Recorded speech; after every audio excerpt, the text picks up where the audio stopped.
Well, how many of you have a dog? Or let me see if you have a dog. Okay, you guys are the best. No offense to cat people, but you guys are the best. My dog loves these treats. He loves them. And every time that I go in to get my dog, or I ask my dog to do something, she hears this noise. You ever hear that? Now, are you salivating right now over this? I can smell it, and I'm not. But our dogs, when they hear that, my dog at least, she's like she loses her mind. And this morning, I forgot these, and so I had to go back home and get them. And I felt horrible because I walked in, I grabbed it, and I started to leave. And I'm like, not only are you hearing it thinking you're going to get one, I'm leaving with them, right? Like, that's horrible. What a horrible person I am. And so I grabbed him, and I'm like, I can't do that. So just so you know that I have a heart, I made her do her tricks. I made her sit, stay, down, shake, and I gave her treats, and then I left and took it, right? I made her do work, and then I took it. That's even worse, isn't it? But when she hears this, she's like, oh, man. Why? Because she has a certain set of beliefs about that sound. She hears it, and she's like, oh, there's something good about to happen. What do I need to do, right? What do I need to do? And so she hears the sound. She has a belief system. She responds based on that belief system, and she gets excited about that. Now, I don't know about you, but you and I have a certain set of belief systems about a certain sound. You know what? What's that? Oh, okay, turn that off. Amy's down here going like, shut. Amy, she's like got muscle memory down here. She's hitting the snooze button already. The alarm clock goes off. Now, we probably don't start salivating, do we? Like, get out and start drooling, oh man, it's time to go to work. No, the alarm clock goes off, and what do? I gotta go to work. I gotta get up.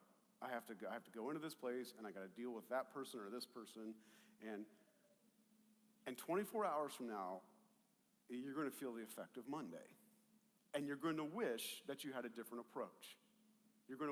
What if we could be as excited about that sound as my dog is about this sound? Wouldn't that be awesome? Well, that's our plan today, is to look at our work from a different approach. Look at our job from a different approach so that when the alarm goes off, we can respond like, yes, it's time to go to work. It's time to get up and do what God has called me to do, or what God's asked me to do. It's time to use my talents for Him. Probably the reason that we respond to that noise the way we do is because of the way we view our world and the way we view our jobs. In 1 Corinthians chapter 10, verse 31, 1 Corinthians 10:31, so whether you eat or drink or whatever you do it all. Can you say that with me? All. Okay, you don't really believe this, do you? All right, let's try it again. Do it all for the glory of God. Doing it all for the glory of God. The reason that we struggle when the alarm clock goes off is probably because we don't see our job in light of the way God sees our job. And I'm going to get deep real quick, and it'll make sense on the other side of this, so I'm going to ask you just to strap in. I'm going to go deep for a few minutes, and then we'll come back up a little more shallow. But the reason that you don't salivate when that alarm goes off is probably because your worldview doesn't align with God's worldview. The way you view the world, and every single person in this room has a worldview. You have a view of the way you think the world is, the way the world should be, etc. And because the world as you know it doesn't align to your view, you get frustrated, upset, and you hit the snooze, and I don't want to go to work, and I don't want to do that. Right? The alarm went off this morning. I said, honey, I don't want to get up. I don't want to go. And she said, honey, you have to go. You're the pastor. I'm like, yeah, but she's like, no, you have to be there. I'm like, okay. And so when we start talking about worldview, most people inherently, because we're taught this in school, we're taught this in the media, Most of us have a naturalist, what's known as a naturalist worldview, not a Christian worldview. Let me explain a naturalist worldview. Will you put that bullseye on the screen here? So at the core of us, we all have a way in which we see the world, right? It's called the worldview. You might learn it in philosophy class. You might learn it in psychology. You might learn it whatever. You've all been trained to have a certain view of the world. And to you, that view is real. That is real. Okay? Took my oldest to Shed Aquarium on Friday. We had some father-son time. And so here's something that I learned about whales. Whales cannot see blue. The water is blue. But whales can't see blue. So as a result, whales see black. And they swim in black, and everything is in relationship to the color black. Isn't that interesting? So their view of water and my view of water are different. But to them, the water is black and it's real. To me, it's blue and that is real. And so your worldview is what's real to you. Now, at the core then, as we move out, what happens, and if you have a naturalistic worldview simply says, this is all there is. This is it. This is life. And then I die, and then whatever happens after I die happens. Whether it's heaven, hell, nirvana, whatever it is, it's there. But inherently, all of us have a worldview, and that worldview impacts how we parent, impacts how we go to our jobs, because that's how we view the world. And we take that with us. So what happens then? Well, then our beliefs are based on our worldview, and we say, well, that must be true. So if I'm a naturalist, I believe that this is all there is. That's my belief. That's my belief system. That's all there is. And then moving on, then because of that, then I value safety, comfort, speed. I'm taking too long at McDonald's in the drive-thru, hurry up. This is my worldview. These are the things that I value because of my beliefs, which are predicated on my worldview. And then those values impact what we do or our behaviors. Our values are what we see as good. It's good if this would hurry up. Do you know, like 75 years ago, if I would have said, hey, you can have your dinner in 5 minutes, all you got to do is put it in a microwave, push a button, they'd look at me like I'm nuts. No, it's got to bake for 45 minutes, right? Now, we can't even get the microwave to cook fast enough. We stand there for 5 minutes staring in there. Come on. Okay, I know what I'll do. I'll run to the bathroom real quick and come back. I still got a minute. Like, we can't cook food fast enough. We want it now. Right? It's got to be now. Naturalist world view. This is all there is. I got to provide comfort, safety, etc. I got to get it right now. I got to get mine. Naturalist worldview is at our core. Well, how does that compare to a Christian's worldview or how a Christian should view the world? Because this impacts your work. This impacts how you respond at work. A Christian's worldview believes that at the core, the Bible is true, that creation was good, creation fell, Jesus came to redeem mankind to himself and is one day going to return and set the world straight. And those of us that follow Christ, the Bible says that when he comes and sets up his new government and controls the planet, those of us that have followed Jesus and have a relationship with Jesus will one day rule and reign with Jesus in his new kingdom. You will be given a seat of power and authority in his kingdom. That's the Christian worldview. The Christian worldview says, I am just a part of a bigger story. And my job is to do my part and play that out. So if that's my view of the world, then basically what it says then, and it says that, go back to that slide. Back to the bullseye slide. That's my worldview. I believe that. To me, that's what's true. And so as a result, I value things like love, patience, joy, peace, faith, trust. I value those over comfort, safety, speed, etc. And so because I value these, I'm going to behave in a loving way. I'm going to behave in a respectful way. I'm going to behave in a way that is truthful and honest, etc. You see the difference?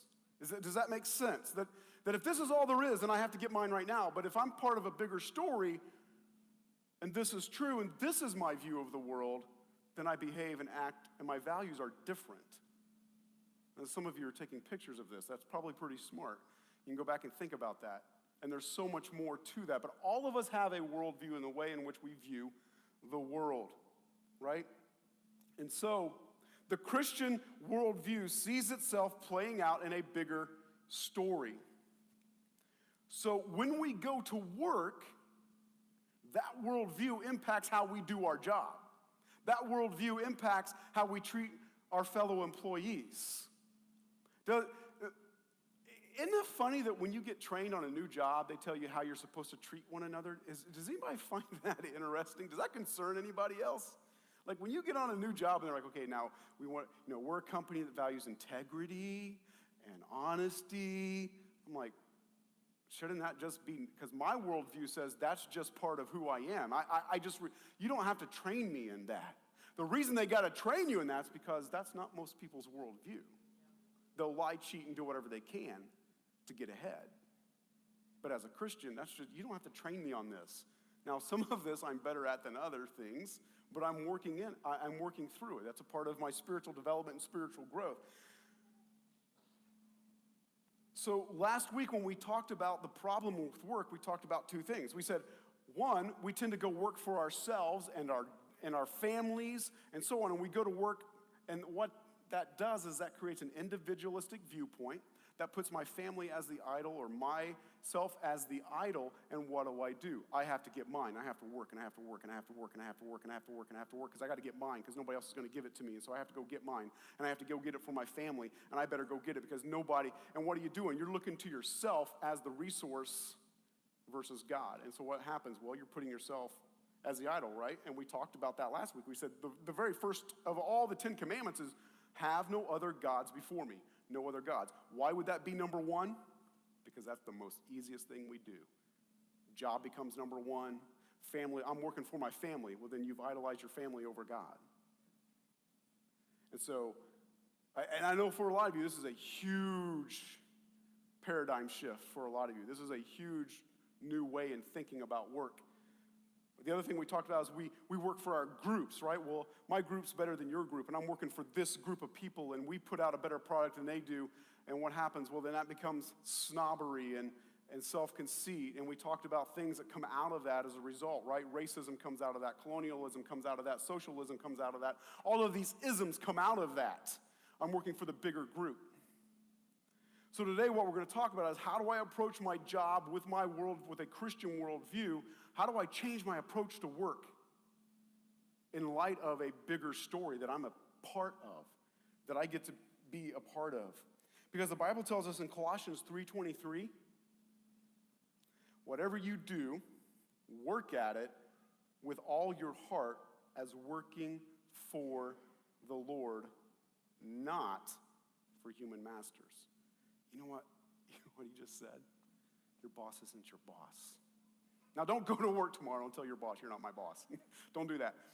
What he's saying is he's saying that your boss is God. Your boss is Jesus. And one day you will stand accountable for how you behaved and worked on your job as a Christian. You report to God, right? And if, for whatever reason, you get let go or you don't get a promotion you thought you were supposed to get or your review doesn't come back the way you thought it was going to come back, all right, God, what's going on? Talk to me, Jesus.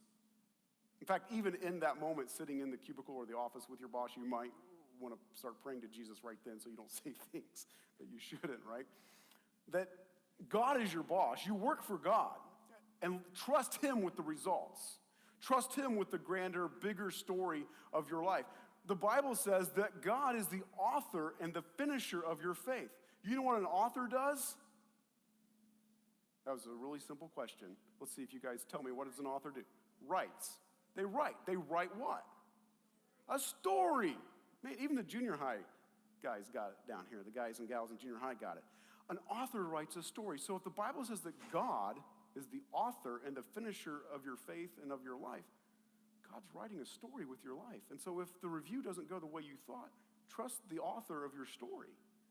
Okay, I don't understand what's happening right now in my story, but I'm only on this page, and I know I'm not even halfway through the book of my life, right? God is your boss.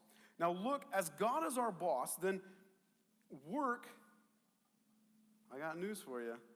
Work was his idea. Genesis, look with me at Genesis. It says, God created man in his own image. In the image of God, he created him.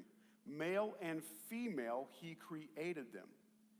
God blessed them, and God said to them, be fruitful and multiply, fill the earth and subdue it, and rule over the fish of the sea, over the birds of the sky, and over every living thing that moves on the earth.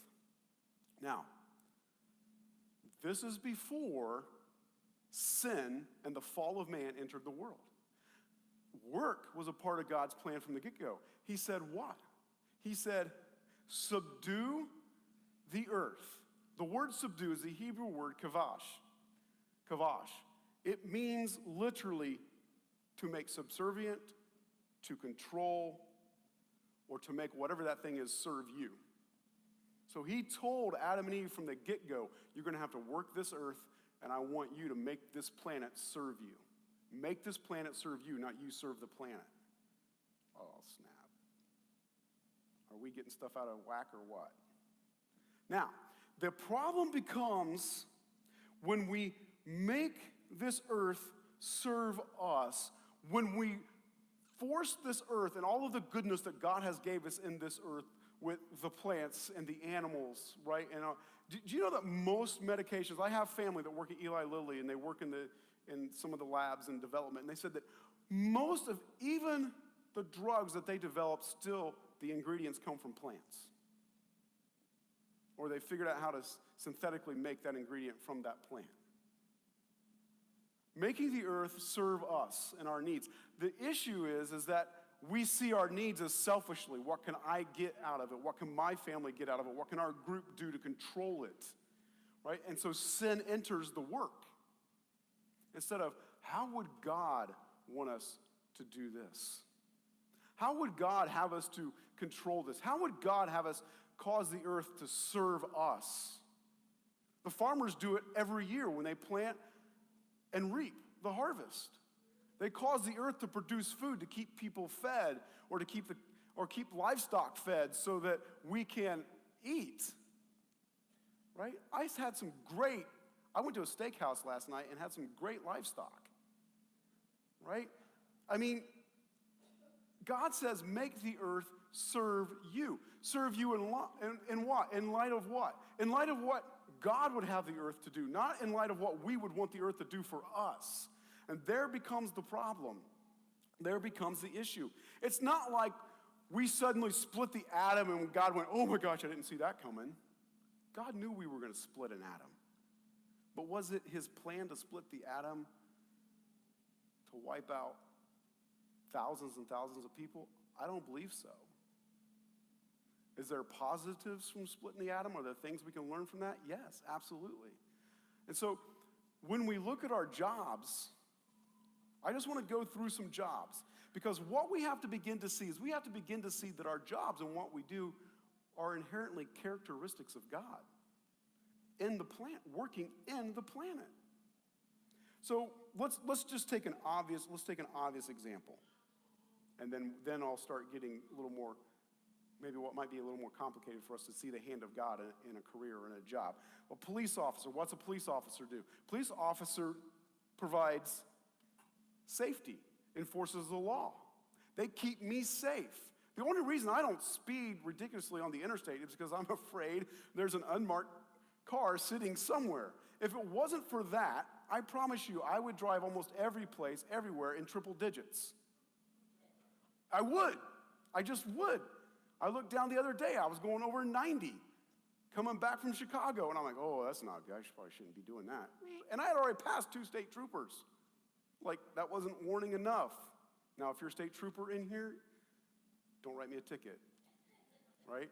But they keep us safe, and sometimes they keep us safe from our own selves, even when we don't want it or don't like it, right? Well, that God is our provider. According to 2 Thessalonians chapter 3, verse 3, 2 Thessalonians 3:3, God cares for our safety. And so if you're a police officer and you're providing safety for the public, you are enacting a characteristic of God in the planet that he created. God's working through you, okay? How about another? Let's just go with another obvious one. If you're an EMT or a nurse or a doctor, right? I hope I'm going to say this right. It's a big word. The Hippocratical oath, right? First, do no harm. You take that oath as a doctor, right? You're healing. You're bringing healing to the body, the best that we know how and what we understand at the moment. Well, Jeremiah 30, verse 17 says that God is our healer. You're bringing a characteristic of God, a value of God into the creation that he started. It's all in how you approach your work. Okay, let's say that you're an engineer. And let's just say, I'm sorry that this example came to mind. It is somebody specific, but you came to mind as I was preparing my sermon. Let's say you design intersections, okay? And your job is to design intersections, and you do that. How in the world is that bringing a characteristic of God into our planet? God, the Bible tells us, in Genesis chapter 1, verses 1 through 2, God brings order to chaos. If we didn't have intersections, I'm one of them, I would be a big creator of chaos because I would come up and do what I want to do, and I wouldn't follow the rules. If you design intersections, you're bringing order to chaos. That is a characteristic of God. Okay, let's go a little bit further. What if you're a cashier? And what if you're a cashier at a gas station? How in the world am I doing God in this? Do you smile? Do you encourage people in their day? Do you deal honestly when you give out change? Or, if you have to give change, are you being honest in how you deal with people? You're bringing a characteristic of God to a career to what?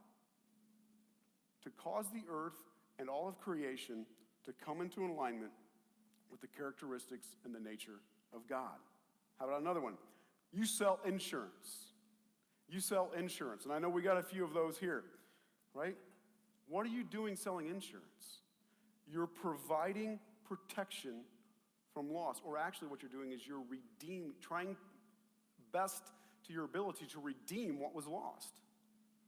You're trying to redeem what was lost. Isn't that a characteristic of God? I mean, isn't that what the whole Bible is about, is redeeming what was lost with Jesus? Right? Deuteronomy chapter 30, verses 3 through 13, that God redeems what was lost. It's a characteristic of God. Let's say, I know we've got some of these people here as well. What about road construction? You work on a road crew, right? And you just fix the roads. Well, let me ask you something. Are you not restoring what's busted? Because I got a few streets, by the way. Would you come see me after church? I got some potholes, right? You're restoring what was lost. You're providing safer roads. Deuteronomy 31, 7 through, I'm sorry, no, that's for the next one. Deuteronomy 30, 3 through 13 is the same thing. You're restoring, you're redeeming the roads, you're making it safer. Isn't that what God does for us in our life? He redeems us, pulls us out of the junk that we're in. Okay, let's say this, and this is going to be my last example. All right, let's say you're in marketing. How in the world is marketing a characteristic of God? Are you not educating people on the benefits of the safety you provide, the medicine you provide that heals, etc.? Deuteronomy 31, verses 7 through 8. Deuteronomy 31, 7 through 8. If you are trying to show people how your product can improve their life, sustain their life, make their life better, is that not a characteristic of God, is trying to sustain our life and make our life better? What we have to do is we have to change our thought process about our jobs. Because part of working the way God designed it is that we would introduce and bring his character with our skill set. Now, of course, I can't stand up here and go through every career and every job. But if you're working for the town and you're providing, you're fixing things in town, making sure that it's operating right so that it can maintain order. Like I said, God is a God of order. You're bringing the characteristic of God. If you're teaching kids, if you're a teacher and educating, wasn't Jesus the master teacher? Aren't you doing what Jesus did? Showing them about history, teaching them about math. And yeah, it may not be their favorite subject, and yes, it might be difficult, but aren't you bringing the characteristic of God so that when the alarm clock goes off, today is the day that I get to introduce the character of God to people that know nothing about God. That's got to be our approach. That's got to be how we approach our jobs. And all of these attributes of God, I don't care what career you're in, you're likely introducing the characteristic of God into his creation. It's all in here. It's all in here. In the book of Esther, the king, I'm just going to give you the quick story, and then I'm going to share with you a fun fact about Queen Esther. My wife loves it when I go, hey, fun fact for you. She's like, oh. I said, flies always buzz in the key of F? Now, some of you, that will be the only thing that you remember from this sermon, right? Flies buzz in the key of F. But, Esther is a Jew, and the king does what kings do back in the day. Now, please don't throw tomatoes at me. But he had his wife killed because she didn't please him, and he's like, okay, off with her head. And so he did that. And now he's like, well, now I got to have a queen. So he basically holds a beauty pageant and says, okay, bring me the most beautiful women in the land. This almost sounds like a Disney thing, doesn't it? Like, bring me all the beautiful women in the land. And so Esther comes, and he chooses Esther. Man, I am so shortening this. You need to go and read the book of Esther. Esther, he falls in love with Esther. And so he marries Esther, and she becomes queen. Well, he has a servant. The servant says, you know what we need to do, king? You know what part of your problem in your kingdom is? It's all these Jews. It's all these Jewish people out here. They're messing up your kingdom. We need to kill all the Jews in the kingdom. And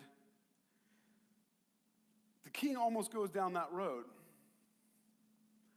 But Esther goes to her uncle at night and starts talking about this, and her uncle tells her, he goes, if your husband, the king, goes down this road, it won't take long for him to figure out you're a Jew. And you saw what he did to his first wife. Don't think you'll be safe from this. And then her uncle tells her something that we still say today. Maybe you were born for such a time as this. Maybe this is your moment, right? Maybe this is your time. And I say to you this morning, maybe this is your time. Maybe there's a reason you were born and you're here in 2019 and not 1819 or 2119. And so he tells his niece, you were born for such a time as this. And what does she say? She goes, I will go to the king and I will tell him, and if I perish, I perish. I will go to the king to correct him in his decision to kill all the Jews. And if he kills me in the process, he'll kill me. I'm going to go talk to him. And over a series of many nights and dinners and persuasion, with her womanly persuasions, like how you women do, it's not fair. I love you, honey. Right? She persuades him not to kill the Jews. Saves the Jews, and the man that had persuaded the king to kill the Jews, he's the one that gets hung by his own noose that he created. Well, in the book of Esther in the Bible, she is never called queen. She's called queen 14 times. She's never called queen until after she says, I will go to the king, and if I perish, I perish. Then, throughout the rest of the book, she's called queen. Why? It wasn't until she was willing to serve others in her career that she got the title she deserved. And here's what I'm going to say to you this morning. It's not until you figure out how to take your gifts and your callings and your abilities to serve others and see your job as a service to introduce God's character into a fallen world, because that's the Christian worldview. This world is fallen. I got to figure out, how do I introduce God's characteristics and his traits to my coworkers on the job with my skills and my talents? And so if I'm designing intersections, I'm bringing order to chaos, and that's what God does, right? If I'm a cashier checking people out, am I honest and am I smiling and am I loving them despite what I'm going through? Because that's what Jesus did on the cross, and he did it for all of us. So this morning, here's what I want to encourage you to do. When you hear that sound, you know the sound, right? Just play that one more time so we know, we don't, well, who said no? A lot of them said no. Okay, don't do that. I don't want to make them, All right, please shut that off. Hit the snooze, Turn it, okay, stop that, Amy.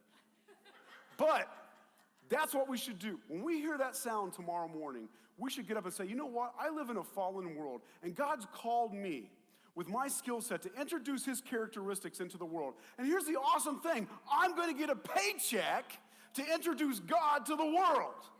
Yes, that is your opportunity tomorrow. You should be salivating like my dog right now. Yes.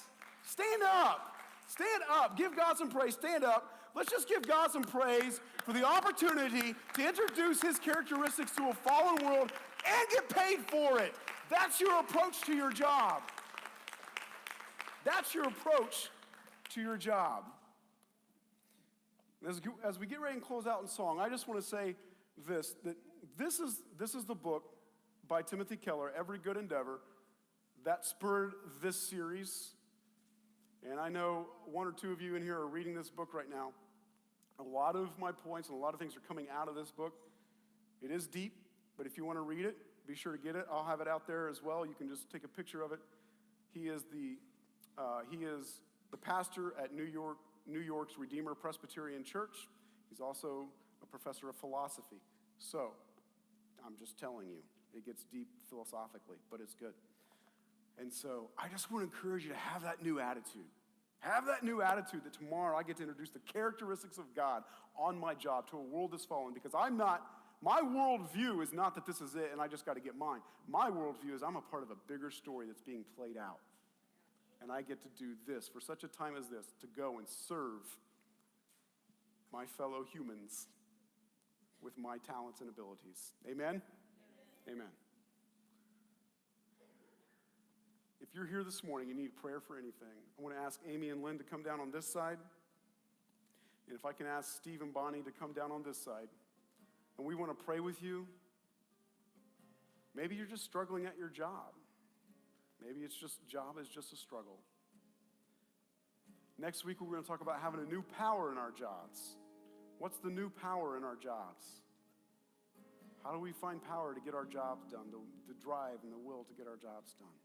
Today, it's your new approach. But as we sing, and you need prayer for anything, maybe it's your job, health, relationship, whatever it is, we want to pray with you and believe that God is going to change that situation. Amen?